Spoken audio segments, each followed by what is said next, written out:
हरियाणा में सच्चाई की जीत हुई है और हरियाणा की जनता ने काला मुंह करके बना दी सैनी साहब की सरकार। ये राम द्रोहियों को मुंह पर थूक दिए। चोर कभी सामने खड़ा होता है क्या? देखिए, हरियाणा में राहुल गांधी फैक्टर नहीं चला। हरियाणा के किसान नहीं चाहते कि उनके खेतों में टाइल्स लगे। इमरजेंसी जैसी घातक एक बीमारी या जनता को दी।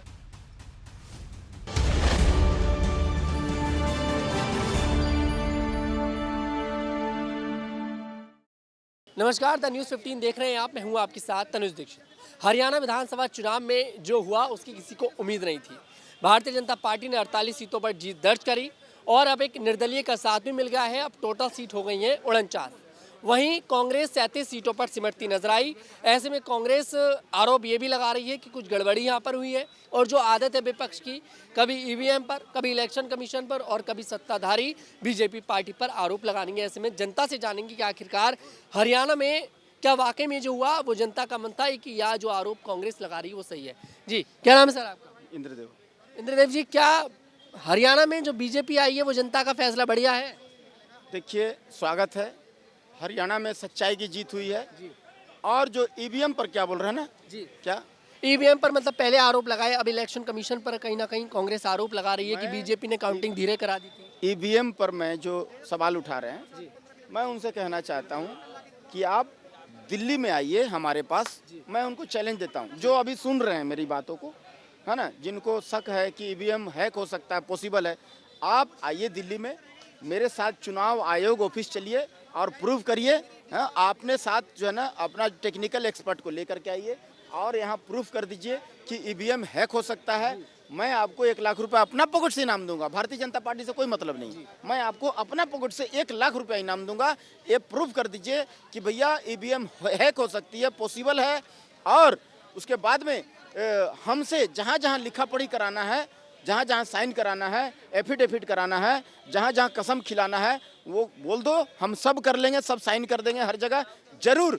क्योंकि आप पॉसिबल प्रूफ कर दोगे तो 1 लाख रुपया हम 100% देंगे, कहीं से भी ला के दें। बीजेपी से मेरा कोई मतलब नहीं है, हम 1 लाख रुपया का इनाम देंगे। खाली आपको प्रूफ यही करना है कि ईवीएम हैक हो सकती है, फ्रॉड हो सकती है, इसमें 420 हेरफेर हो सकती है। खाली आपको इतना ही प्रूफ करना है। अच्छा, क्या ये जो कांग्रेस हरियाणा में चुनाव हारी है, इसका असर अब दिल्ली, बिहार और उत्तर प्रदेश में होने वाले विधानसभा चुनाव और जो इसी साल महाराष्ट्र में होने जा रहे हैं उन पर पड़ेगा? जी, पड़ेगा बिल्कुल। देखिए, जो हरियाणा का चुनाव है, जो वो हिंदुत्व की जीत है ना, राष्ट्र की जीत है और देशभक्तों की जीत है।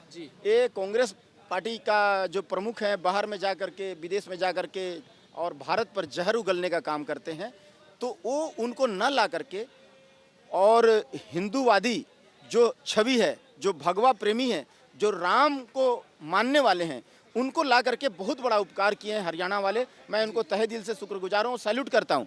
तो ये राम द्रोहियों को मुंह पर थूक दिए, ये बता दिए हरियाणा वासी कि पढ़े लिखे लोग हैं भाई, समझदार लोग हैं, वो बता दिए कि जो राम का नहीं वो किसी काम का नहीं। अच्छा, क्या लगता है आपके लिए जो किसानों वाला मुद्दा कांग्रेस लेकर आई थी, अग्निवीर का मुद्दा लेकर आई थी, पहलवानों का मुद्दा लेकर आई थी, ये मुद्दे कामयाब नहीं हुए, नहीं चल पाए? देखिए भैया, एक किसान मुद्दा, किसान हो या जवान हो या पहलवान हो, ये सब को ला करके एक त्रिशूल, तीनों को ला करके एक त्रिशूल को जो है वो छोड़े थे हरियाणा में कि भाई ये तीनों को ला करके एक ऐसा त्रिशूल छोड़ दिए थे। तो जो है ना भगवान उस पर जो है ना श्री राम प्रभु जो है ना ऐसा अमोघ बाण छोड़ दिए हैं कि अमोघ बाण वो होता है कि 7 पाताल में जाकर के जो है ना दुश्मनों को मार के आता है और फिर वापस लौट आता है। तो वो अमोघ बाण जो है ना श्री राम भगवान छोड़ दिए हैं कि भैया सबको सद्बुद्धि दे दिए हैं कि भैया ये जो है रामद्रोही लोग हैं, राम पर सवाल उठाने वाले लोग हैं, श्री राम सेतु को काल्पनिक कहने वाले लोग हैं, इन लोग सनातन विरोधी हैं, इन लोग जो है राम भक्तों पर गोली चलवाने वाले लोग हैं, इन लोग श्री राम प्रभु का मंदिर पर 25 वकील की फौज खड़ा करने वाले लोग हैं, ये 1984 का घाव देने वाले लोग हैं, इन लोग इमरजेंसी लगाने वाले लोग हैं, ये हम दो हमारे दो का चूरन चटाने वाले लोग हैं, एक दिन में 10 लाख कश्मीरियों हिंदुओं को मार के भगाने वाले लोग हैं जम्मू कश्मीर से। तो ये इनका सच्चाई है। अमोघ बाण ऐसा श्री राम प्रभु छोड़ दिए, उनको सद्बुद्धि मिल गई और वो उनको नकार दिए, उनके मुंह पर थूक दिए। जी, क्या नाम है ताऊ जी आपका? मेरा नाम रविंद्र आर्य है, मेरठ उत्तर प्रदेश का रहने वाला हूँ। क्या हरियाणा में जो कांग्रेस चुनाव हारी है, क्या कहेंगे इस पर? भैया सबसे पहले तो हरियाणा की जनता को बहुत बहुत धन्यवाद और शुभकामना, क्योंकि उन्होंने राष्ट्र के हित में वोट किया। एक राष्ट्र को आगे बढ़ाने की अपनी जो उनकी ऊर्जा है वो सामने जनता को दिखाई कि वाकई हरियाणा देश के साथ है, राष्ट्र के साथ है। तो जो इनके हारने का कारण है तो वो ये है, कांग्रेस के हारने का कारण कि जीत हुई है सच्चाई की, झूठ की हो गई हार, और हरियाणा की जनता ने काला मुंह करके बना दी सैनी साहब की सरकार। सैनी जी मुख्यमंत्री बनने जा रहे सैनी साहब की सरकार यानी कि राष्ट्रवाद की सरकार बना दी। हैं। अच्छा, क्या कारण लगता है जो कांग्रेस की सरकार गई, जो दिक्कत चल रही थी पार्टी के अंदर मुख्यमंत्री को लेकर, वो कारण लगता है आपके लिए? भैया जिसका बाप पड़ोस के घर में रहता हो तो उसका कैसा चाल चलन होगा ये तो आदमी जानता ही है। समझा जो नहीं मैं, आदमी, मैं खुल के समझाता हूँ पत्रकार महोदय, जो आदमी अपने देश का अपमान दूसरे देश में जाके करता हो, देश की जनता का अपमान करता हो, देश की बुराई करता हो, लोकतंत्र की बुराई करता हो, संविधान की धज्जियाँ उड़ाता हो दूसरे देश के अंदर बैठ करके, तो वो पड़ोसी, जिसका पड़ोसी में बैठा बाप हो तो उनके बारे में देश की जनता की कैसी सोच होगी, वो हरियाणा की जनता ने बताई है कि जिनका जैसी इज्जत होती वैसी करके दिखाई है। तो जो आदमी इस देश को तोड़ने की राजनीति की आज भी कर रहे हैं, जिन्हों के बाप दादाओं ने इस देश के टुकड़े कर दिए, इस देश के अंदर दंगे कराए, इमरजेंसी जैसी घातक एक बीमारी या जनता को दी, नसबंदी या जनता के बीच में ला के ज़बरदस्ती पकड़ के करा दी, लाखों सिखों की हत्या करा दी, हिंदू मुस्लिम के दंगे कराए, बॉम्ब ब्लास्ट कराए पूरे देश के अंदर, पत्थरबाजी पूरे देश के अंदर कराई, एक समुदाय को आगे बढ़ाने का पूरा काम किया जिसको मुस्लिम बोलते हैं। तो मैं ये कह रहा हूँ कि एक ऐसा फैक्टर तैयार किया इन्होंने जिसको वक्फ बोर्ड बोलते हैं, जो कि एक केवल आतंकवाद को चलाता है। तो उसको करने का काम किया, इस देश को बर्बाद करने का काम किया, इस देश के जनता का खून पसीने के पैसे की कमाई से इस देश को बर्बाद तो करा है, लेकिन अपनी जेबें भरी, अपनी रिश्तेदारों की भरी, अपने विदेशों के बैंक भरे, वो काम इन कांग्रेस वालों ने करा। तो उसको लेकर के आज ये आ गया। राहुल गांधी उसी दिन विदेश चले गए थे, क्या कहेंगे? भैया चोर कभी सामने खड़ा होता है क्या? वो भगेगा मौका देखते ही। जो चोर होगा, जिसमें कमियां होगी, वो भगेगा बिल्कुल मौका देखते ही। आज वही काम राहुल गांधी करते हैं। आज इसी इलेक्शन में नहीं, लोकसभा के इलेक्शन में भी यही काम हुआ, उससे पहले इलेक्शन में भी यही काम हुआ। तो ये जब भी हारते हुए दिखाई देता है तभी भाग जाता है। अब तो अपने आप तो गया, उनकी बहन भी भाग गई यहाँ से।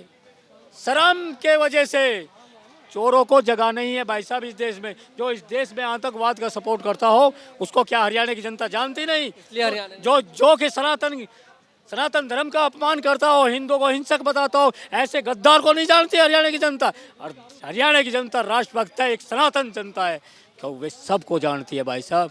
तो उन चोरों का आज उन्होंने अपने बीच से निकाल के बाहर फेंक के दिखाने का काम किया, तो वो सच्चाई है। क्या नाम है आपका? नमस्कार, सतीश राय। इधर आ जाइए थोड़ा।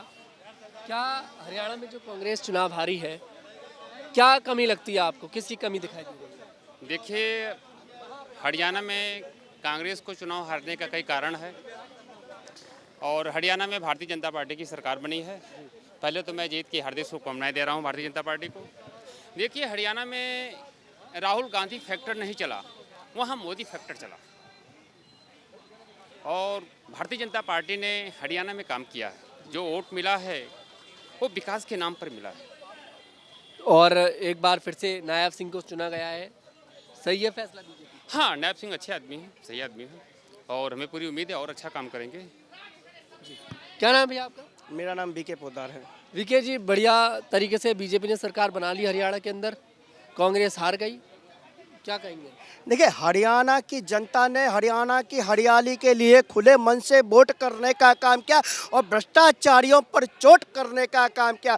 हरियाणा के पहलवान, हरियाणा के युवा, हरियाणा के जवान, हरियाणा के किसान, हरियाणा की महिलाएं, दलित, शोषित, वंचित, पीड़ित, अगरा सब निकल के आए और हरियाणा में कमल के लिए, हरियाणा में कल के लिए और कल के उज्जवल भविष्य के लिए कमल को चुनने का काम किया और पंजे को भगाने का काम किया, भ्रष्टाचार को भगाने का काम किया, भ्रष्टाचारियों पर चोट करने का काम किया। हरियाणा की जनता ने दिखा दिया कि हरियाणा का क्या भविष्य है और हरियाणा की जनता ने बता दिया कि किसके राज्य में हरियाणा सुरक्षित है, किसके राज्य में हरियाणा के किसान सुरक्षित है, किसके राज्य में हमारा देश, हमारे देश की सरहद सुरक्षित है, किसके राज्य में खिलाड़ियों का खेल का मैदान सुरक्षित है। अरे साहब, नहीं तो अगर ये लोग आ जाते, जिस तरह से किसानों का खेत हड़प लेते हैं, ये खिलाड़ियों का मैदान हड़प लेते हैं। आज किसानों ने अपना खेत बचा लिया, खिलाड़ियों ने अपना मैदान बचा लिया। जो मुद्दे थे, कांग्रेस के मुद्दे थे, वो नहीं चल पाए। देखिए, कांग्रेस के मुद्दे थे बांटने की राजनीति, कांग्रेस के मुद्दे थे जलेबी की फैक्ट्री। एक बात बताइए पत्रकार महोदय, फैक्ट्री में मजदूर होते हैं या हलवाई?